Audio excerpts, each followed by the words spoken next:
आपने कई बार कहानी किस्सों में ज़्यादातर नाग और नागिन की कहानी सुनी होगी। एक नागिन ने किसी ने उसका जब नाग मारा तो नागिन ने उसके फ़ोटो जो उसकी आंखों में आते हैं, क्या नागिन की आंखों में कैमरा होता है?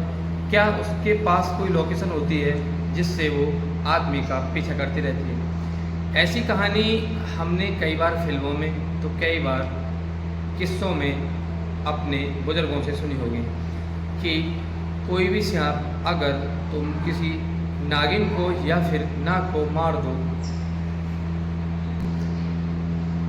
कई बार कहानी किस्से हो या फिर फिल्में, कई बार उनमें देखने को मिलता है कि किसी नागिन का अगर नाग कोई मार देता है तो नागिन उसका बदला लेने के लिए उन सब की भी मौत कर देती है, चाहे वो किसी प्रकार से उन्हें हानि लाभ पहुंचाए या फिर उसे धंसकर उन्हें मार दे।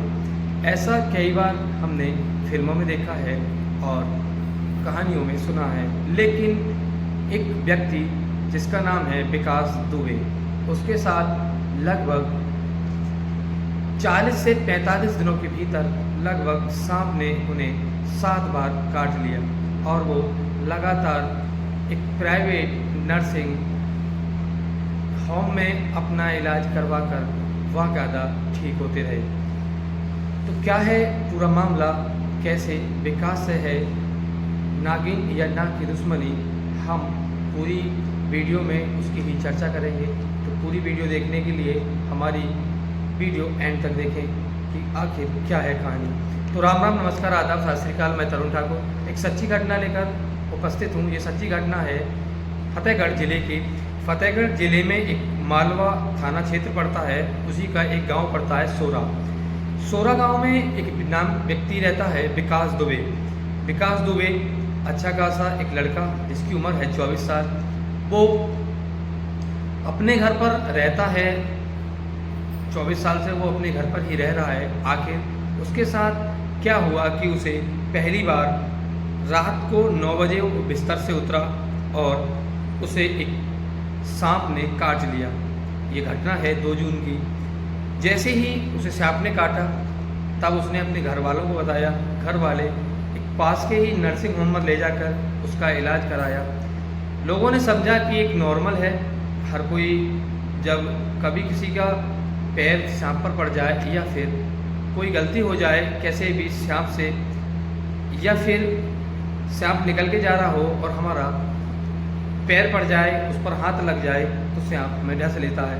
ऐसा परिवार वालों ने समझा और उस बात को वहीं पर ख़त्म कर दिया। विकास हॉस्पिटल से नॉर्मल होकर अपने घर आता है। कुछ दिन बाद 10 जून की एक रात होती है और सांप उसको दूसरी बार फिर डस लेता है। दूसरी बार जैसे ही उसे डसता है उसके घर वाले फिर उसे ले जाकर एक नर्सिंग होम में, उसी नर्सिंग होम में ले जाकर उसे भर्ती करते हैं और उसका इलाज होता है। फिर वो नॉर्मल होता है और 8 दिन के अंतराल से फिर उसे रविवार को सांप काट लेता है। जैसे ही उसे सांप काटता है घर में, और खुद विकास के मन में एक बात चलती है कि मुझे आज तीसरी बार सांप ने काटा है, आखिर क्या बात है। विकास की जो नींद चैन जो उसका था वो पूरी तरह खो जाता है। वो डिप्रेशन में आ जाता है कि आखिर तीसरी बार मुझे सांप ने क्यों काटा है, आखिर मैंने क्या गलती करी जो मुझे तीसरी बार सांप ने काटा है।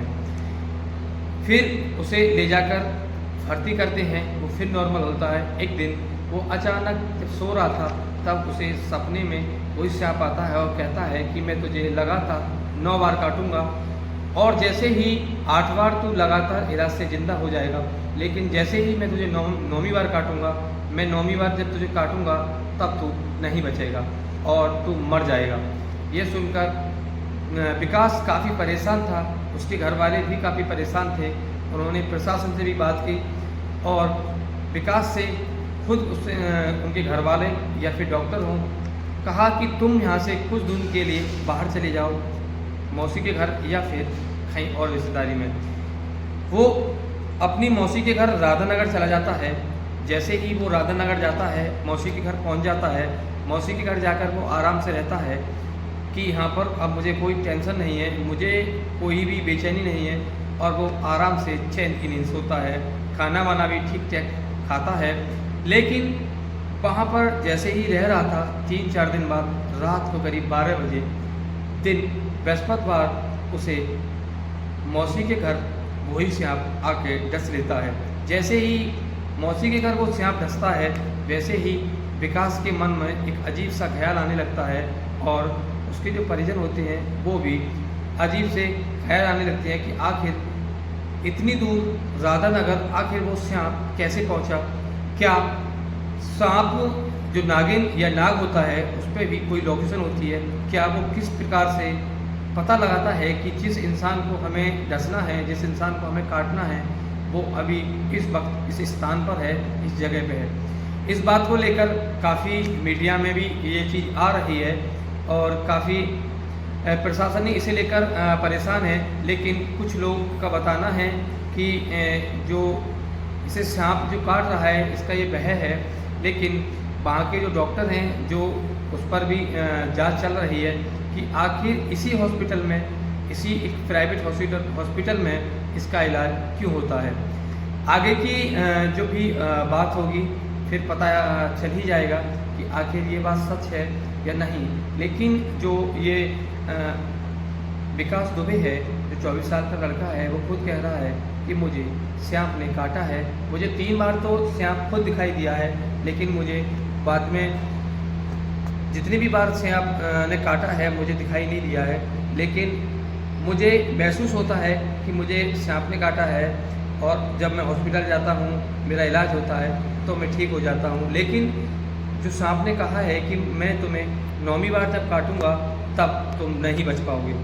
तो आखिर घर वाले भी इसे लेकर परेशान हैं और प्रशासन भी परेशान है। प्रशासन लगातार जांच कर रहा है, लेकिन मनोवैज्ञानिकों का कहना है कि ऐसा कुछ भी नहीं है। नागिन जो होती है वो ना तो आज तक किसी से बदला ले पाई है, लेकिन गांव में ऐसी जो समाज है, समाज में ऐसी चर्चाएं चल रही हैं कि कभी ना कभी इससे कोई गलती हुई है, या तो इसने इसकी नाक को मार दिया या फिर कुछ ना कुछ इससे गलती हुई है, इसलिए इसे लगातार बार बार सांप काट रहा है। लेकिन सहूलियत की बात तो ये है कि विकास अभी तक ठीक है, अभी तक स्वस्थ है और अभी तक उसे कोई भी ऐसी हानि नहीं हुई है जिससे कोई भी परिवार को ठेस पहुँचे या फिर खुद विकास को चोट पहुँचे। तो बाकी वीडियो इतना ही, लेकिन आगे इसमें जांच चल रही है, क्या होगा वो हम आगे वीडियो में जैसे ही कुछ इस केस में होगा हम आगे वीडियो में आपको फिर बताएंगे। तब तक के लिए बने रहिए हमारे YouTube channel the crime real story, देखते रहिए और नई नई कहानियों के साथ हमारे चैनल को देखते रहिए। तब तक के लिए जय हिंद, जय भारत।